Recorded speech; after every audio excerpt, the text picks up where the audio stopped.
Le libre arbitre n'existe pas. Épisode 7. Une révolution de la culture judiciaire.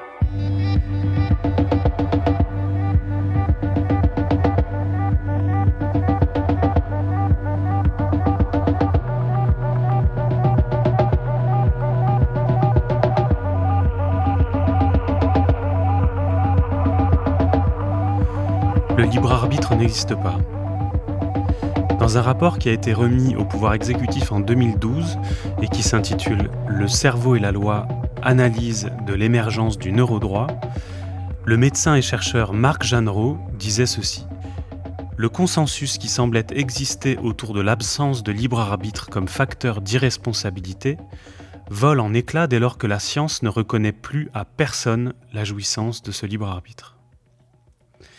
On va donc voir ici les conséquences qu'aura la disparition de cette croyance en l'existence d'un libre arbitre sur la culture judiciaire.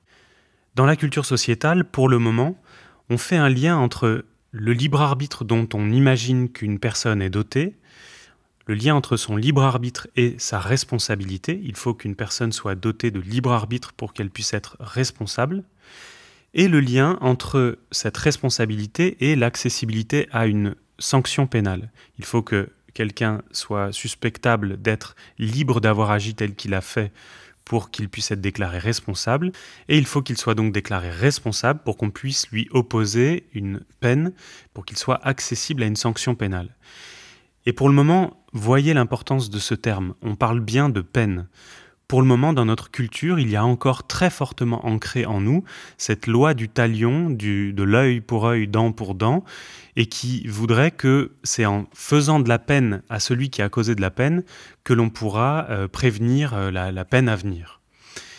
Cette croyance, elle part au moins du fait que la justice a été inventée pour se soustraire à la vendetta populaire, pour éviter que les gens se fassent justice eux-mêmes et que donc tu m'as tué quelqu'un de ma famille, je vais te tuer quelqu'un de ta famille, ce qui est le ressort classique d'une guerre. La justice a été inventée pour se soustraire à cette vengeance et à cette vendetta et a pris la forme d'abord de conseils des sages ou de conseils de famille ou bien quand donc les autorités symboliques qui portent la fonction symbolique d'autorité légale et de garant de la morale se réunissent pour décider qui a eu tort, qui a eu raison et quelle sanction doit être opposée à celui qui a eu tort. En fonction des cultures et en fonction des moments dans l'histoire de l'humanité, les sanctions pénales n'ont rien à voir les unes avec les autres et même la charge de la culpabilité et de la responsabilité va être inversée en fonction du milieu culturel dans lequel vous êtes et par exemple un milieu de gangsters. Si vous allez voir la police, on ne vous dira pas que c'est bien et que c'est ça qu'il fallait faire. Si vous allez voir la police et que vous avouez, c'est là justement où vous serez d'un point de vue culturel immoral. Donc si le libre arbitre n'existe plus, dans la croyance contemporaine, sociétale contemporaine, il y a cette peur que si on ne croit plus en l'existence du libre arbitre, alors plus personne n'est responsable.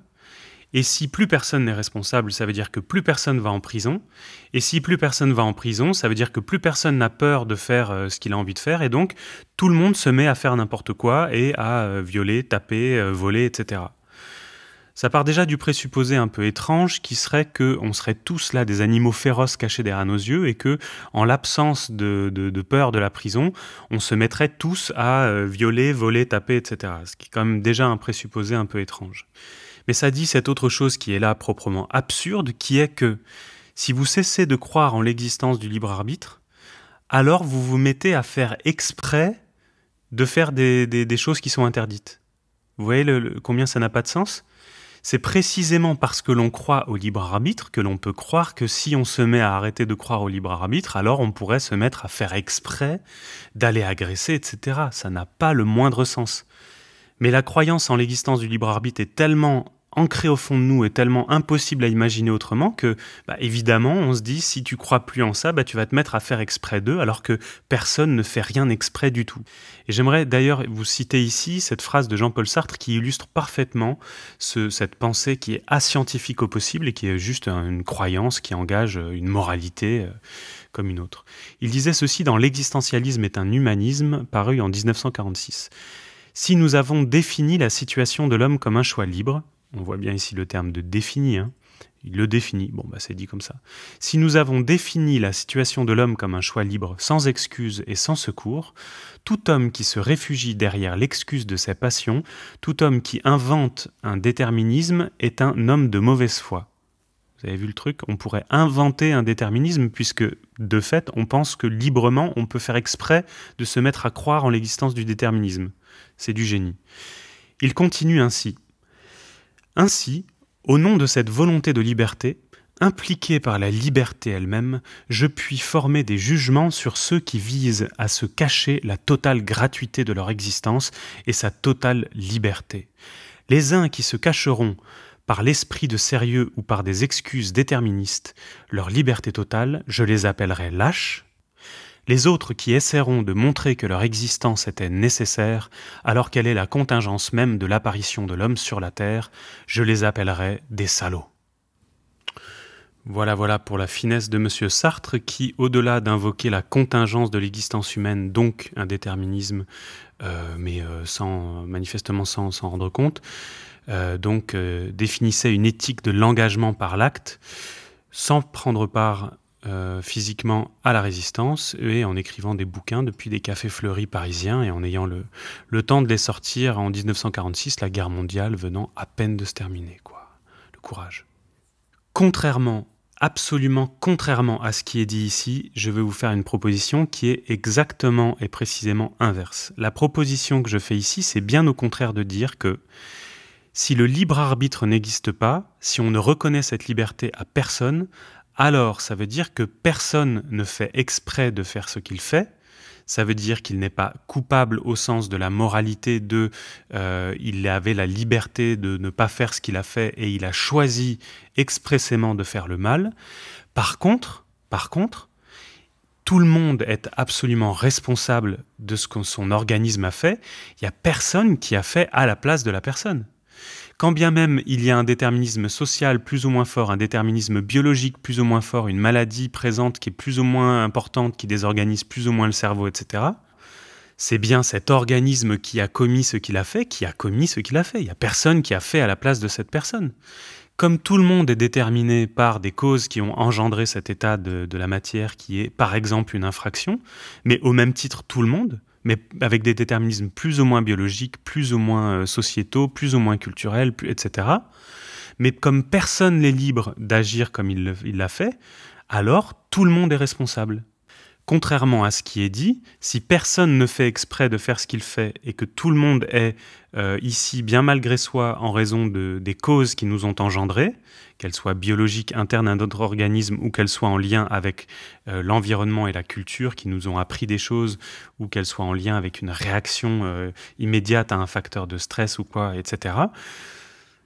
Tous nos comportements sont déterminés et personne n'a de libre arbitre, mais nous sommes tous responsables, nous devons tous répondre de nos actes, sauf évidemment les personnes qui ne sont pas en état neurologique de pouvoir être présentées à un juge, c'est-à-dire les patients. Précisément les patients, par exemple, souffrant de maladies neurologiques qui ont une expression psychiatrique, comme les patients schizophrènes, par exemple, ces patients dont on dit pour l'instant dans la culture actuelle que le discernement est aboli. Donc le libre arbitre n'existe pas, mais nous sommes tous responsables. Tout le monde doit être présenté à un juge. Et ensuite, la sanction pénale et la notion d'accessibilité à la sanction pénale doit être déliée de l'idée de responsabilité.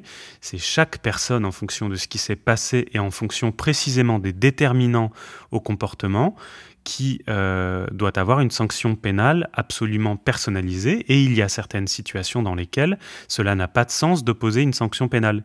Mais vous voyez que c'est déjà le cas aujourd'hui. Quand un militaire va faire des exactions, par exemple, il est évidemment considéré comme responsable. Par contre, sa sanction pénale est atténuée, voire totalement abolie, quand il a agi sous l'ordre d'un chef, d'un commandant. Or, vous voyez déjà là que le lien entre responsabilité et sanction pénale, il est modifié. Et c'est la même chose pour les actes qui sont commis dans un état de discernement complètement explosé par l'alcool ou les drogues, par exemple. Quand vous avez un acte qui est commis sous alcool, Il y a cette chose très étrange qui est que votre responsabilité est reconnue, ça certes, moi je suis pour la reconnaissance d'une responsabilité pour tout le monde.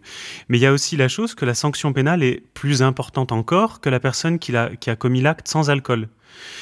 L'alcool n'est pas interdit, voire même on vous incite à en picoler parce que le vin c'est bien et c'est charmant, mais si tu fais un acte sous alcool, c'est encore pire que si tu l'as fait sans alcool, alors même que ton discernement était altéré. Et puis, dans les bouffées délirantes aiguës, par exemple, quelqu'un qui délire plein pot sous cannabis, vous allez avoir des psychiatres qui vont répondre à la question du juge en disant « bah oui, au moment où il a commis les faits, il délirait plein pot, donc son discernement est aboli ». Et il y a d'autres psychiatres qui vont dire « oui, c'était aboli, mais comme il a fait exprès de consommer du cannabis, par exemple, ou du LSD, alors son discernement n'est seulement qu'altéré ». Alors même qu'on est dans un contexte d'addictologie où la liberté à consommer ou pas consommer est et même dans une culture libre-arbitriste, franchement discutable. Donc vous voyez que ce lien entre libre arbitre et responsabilité sanction pénale n'est déjà aujourd'hui pas du tout rationnel, contrairement à ce qu'on peut bien se raconter. Il y a des choses qui sont très bien, hein. Déjà aujourd'hui il y a des choses qui sont très bien, on atténue la sanction pénale en fonction des situations, mais en fait, si on délie libre arbitre et responsabilité en disant le libre arbitre n'existe pas. Par contre, tout le monde est responsable. Tout le monde doit donc être jugé à l'aune de ce que la société aujourd'hui pense de ce que l'on doit opposer à ce comportement qui est interdit et qui a été fait.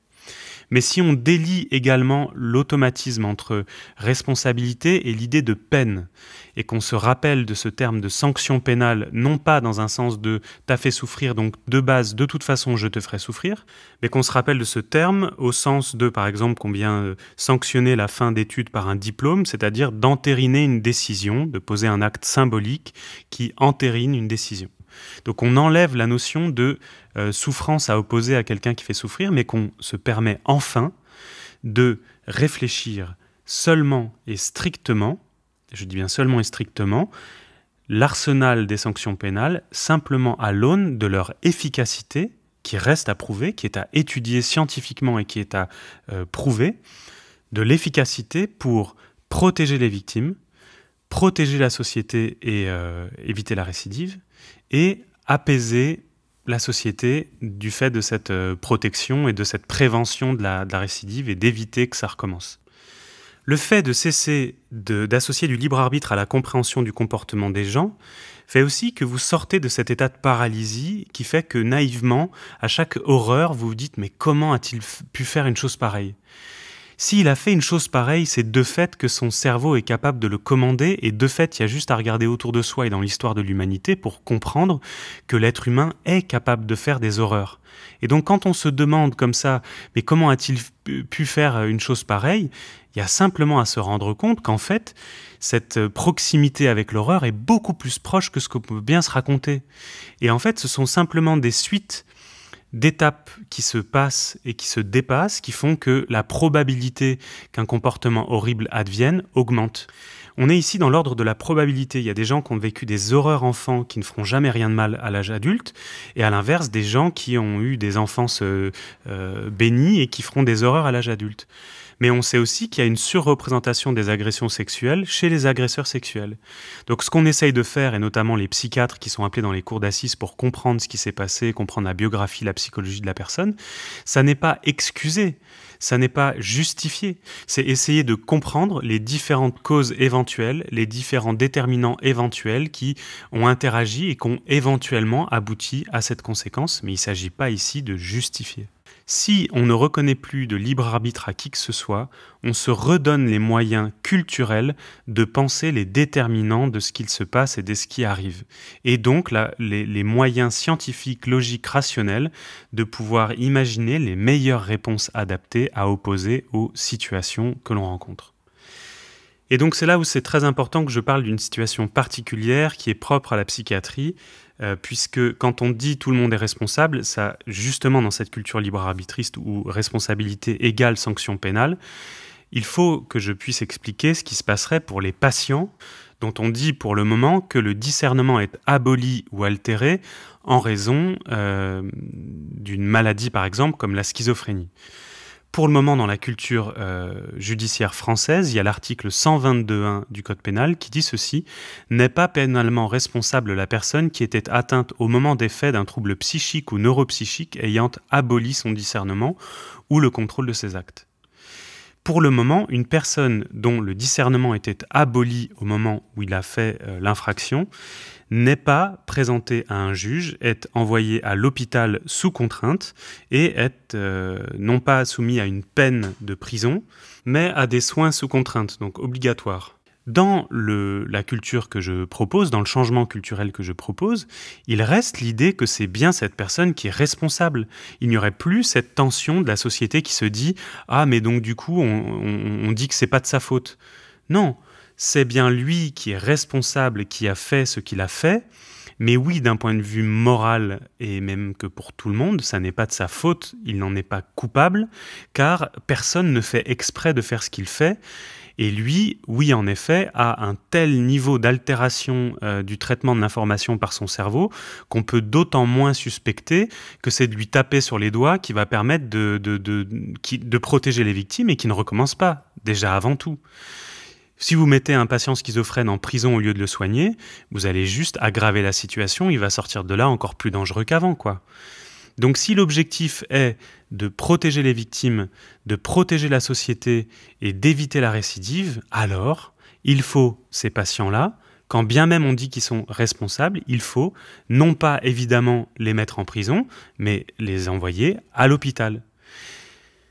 Mais de même, pour les autres personnes qu'on met pour le moment en prison, si on enlève cette croyance complètement absurde que c'est de faire souffrir ceux qui font souffrir, qui permettront de faire en sorte qu'à l'avenir ils ne fassent plus souffrir, on se redonne les moyens de penser, les raisons et les déterminants qui ont fait que la personne a ce comportement-là.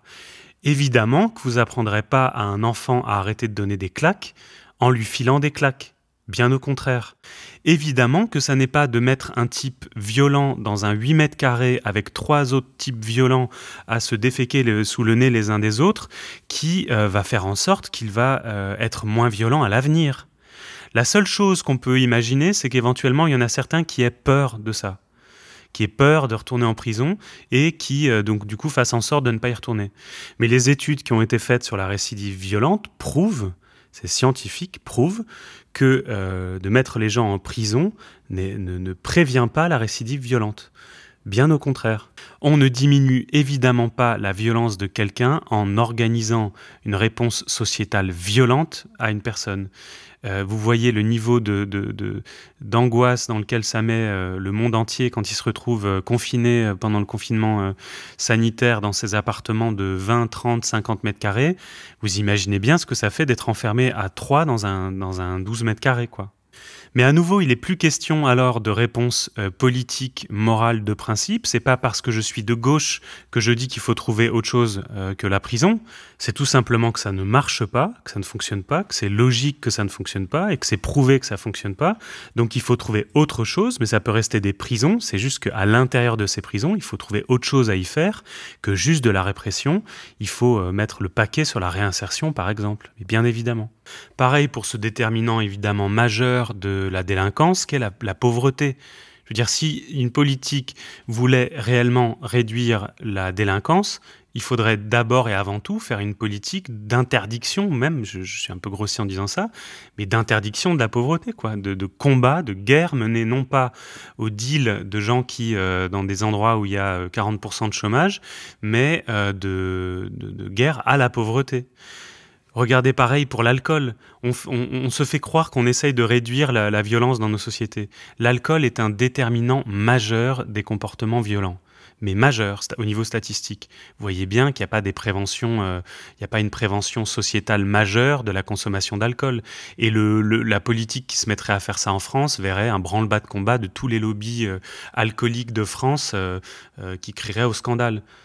Donc voilà, il faut se redonner les moyens rationnels de faire ce que l'on se souhaite, c'est-à-dire de protéger les victimes, de protéger la société et de prévenir la récidive. Il y a enfin une prérogative majeure de la justice qui est d'apaiser les victimes et donc d'apaiser la société et donc la réparation, la notion de réparation. Évidemment que dans une société qui croit en l'existence du libre arbitre, c'est la condamnation de la personne qui apaise les victimes. Mais du moins, c'est ce que l'on croit. Et moi, c'est exactement l'inverse que je vois tous les jours dans le service où je travaille, aux urgences médico-judiciaires avec les victimes. Ces victimes, elles sont embringuées dans des procédures judiciaires qui durent des mois et des mois, voire des années quand c'est des assises. Et toute la société leur apprend ceci.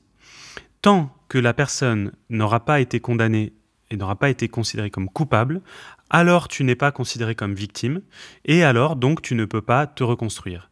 Et pire que ça, tant que la personne n'aura pas été condamnée à l'aune de ce que tu espères, alors tu ne pourras pas être apaisé. Je passe mes journées à expliquer ça aux victimes, c'est une catastrophe. La culture apprend ça, c'est le pire des cadeaux à faire aux victimes. C'est exactement comme si on disait à une personne qui vient de se faire rentrer dedans en bagnole et qui a les 2 jambes cassées et qui est en fauteuil roulant, c'est exactement comme si on lui disait « Tant que le type n'est pas en prison et qu'on ne lui a pas coupé la tête si tu espères qu'on lui coupe la tête, alors tu ne pourras pas soigner tes jambes cassées. » C'est évidemment, quand je donne cet exemple absurde, c'est évidemment absurde sur le plan physique, il faut apprendre que c'est absurde d'un point de vue psychologique. Seule la victime sait ce qu'elle a vécu. Ça n'est pas un juge qui lui dit ce qu'elle a vécu ou pas. Seule la victime sait ce qu'elle a vécu ou pas. Et seuls les soins physiques ou les soins psychiques permettent d'apaiser la douleur, les fractures physiques ou les fractures psychiques. Ça n'est pas les policiers et les juges qui soignent les syndromes de stress post-traumatique et les fractures de la jambe. On n'attend pas que le policier ait bien fait son travail, que le commissariat ait bien fait son travail et que le juge soit bien luné et que le juge fasse la bonne condamnation pour pouvoir se soigner ses jambes. Il ne faut pas le faire pour la douleur psychologique et morale. Mais évidemment, si vous apprenez aux personnes et aux humains que c'est comme ça qu'il faut s'apaiser, c'est quand il sera coupable que je pourrai aller mieux, alors évidemment, les personnes ne sont pas apaisées si la personne n'est pas condamnée. Mais si vous leur apprenez depuis qu'ils sont enfants, depuis qu'on est né, qu'il n'y a pas de libre arbitre, alors on peut se redonner les moyens de penser l'apaisement différemment, déjà de penser la responsabilité différemment, de penser les sanctions pénales différemment, c'est ce qu'on a vu, mais aussi de penser l'apaisement différemment. L'apaisement, il vient du fait de faire la paix avec le fait que l'on a vécu ce que l'on a vécu, et avec l'objectif qui est de revivre le plus vite possible comme avant, quoi que ce soit, quoi qu'il arrive à l'auteur des faits. Évidemment, en dehors du danger. La justice, on l'a déjà dit, doit permettre de protéger les victimes. Porter plainte, c'est absolument fondamental dès qu'il y a une infraction. Il faut porter plainte pour se protéger de l'agresseur, mais également pour protéger la société, protéger de la récidive. Mais en dehors de ça, ce qu'il se passera, le procès pénal est fait pour l'auteur des faits. Il n'est pas fait pour la victime. Et d'ailleurs, ça n'est jamais satisfaisant, ces procès pour les victimes. Pour en avoir vu des assises, la victime, elle est là comme témoin en fait. Elle n'aide la justice que seulement à condamner une personne à l'aune de la culture donnée, d'un moment donné de l'histoire, à cet endroit donné de la croûte terrestre qui, il paraît, s'appelle la France. On serait en Patagonie en 323 ou en Irak en 2050, la condamnation n'est pas la même, alors même que la souffrance pour la victime est éventuellement la même. Un syndrome de stress post-traumatique, c'est la même chose que vous soyez aux États-Unis ou en Inde. Ce coup de poing que vous prenez dans le cerveau quand vous vous faites agresser est le même partout. Il dépend juste là de biologie, des capacités de votre cerveau à cicatriser avec les moyens qu'il a, les moyens psychologiques qu'il a. Les moyens psychologiques, comme on l'a déjà dit avant, étant l'état donné de votre câblerie neuronale et de ce que vous avez appris dans votre vie et des ressources biologiques de votre cerveau, point barre. Donc bien au contraire de ce que les chantres de libre arbitre nous promettent, la disparition de cette croyance n'aboutirait pas au chaos, bien au contraire. On l'a vu, si le libre arbitre n'existe pas, alors personne n'a la liberté d'avoir fait ce qu'il a fait, mais personne n'a la liberté non plus de ne pas faire ce qu'il a fait. Donc tout organisme est responsable de ce qu'il a commis. Face à la société, tout organisme est responsable. Par contre, en termes de sanctions pénale à opposer à cette responsabilité. Il y a évidemment une réponse individualisée à trouver, à repenser tout notre arsenal judiciaire de sanctions pénales à l'aune de leur simple et stricte efficacité pour protéger les victimes, protéger la société, prévenir la récidive et apaiser les victimes, mais en faisant autrement et de manière beaucoup plus intelligente, riche et créative que de simplement espérer apaiser en opposant de la peine à ceux qui ont causé de la peine. Enfin, j'aimerais terminer cet épisode en vous citant une autre phrase de ce rapport sur le neurodroit que j'ai cité en introduction et qui est une phrase du neuroscientifique américain David Eagleman qui faisait partie de cette commission. Il disait ceci: « Le terme de culpabilité devrait être retiré du jargon juridique. C'est un concept passéiste qui exige l'impossible tâche de démêler les composantes génétiques et environnementales dans la construction de la trajectoire d'une vie humaine. »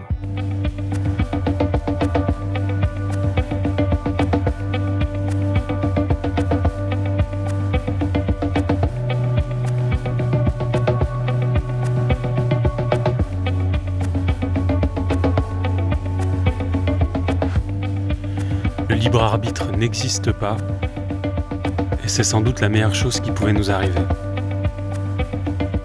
On va pouvoir le constater en étudiant maintenant les conséquences politiques de l'absence de ce libre arbitre. Merci encore à vous qui ne faites pas plus exprès de me porter attention que je ne fais exprès d'être en train de vous parler. Et merci encore pour vos partages, pour vos échanges. N'hésitez toujours pas à me faire part de vos objections, de vos remarques, de vos réflexions. Il est temps que ça se sache, il est temps qu'on en parle. Le libre arbitre n'existe pas, et c'est sans doute la meilleure chose qui pouvait nous arriver.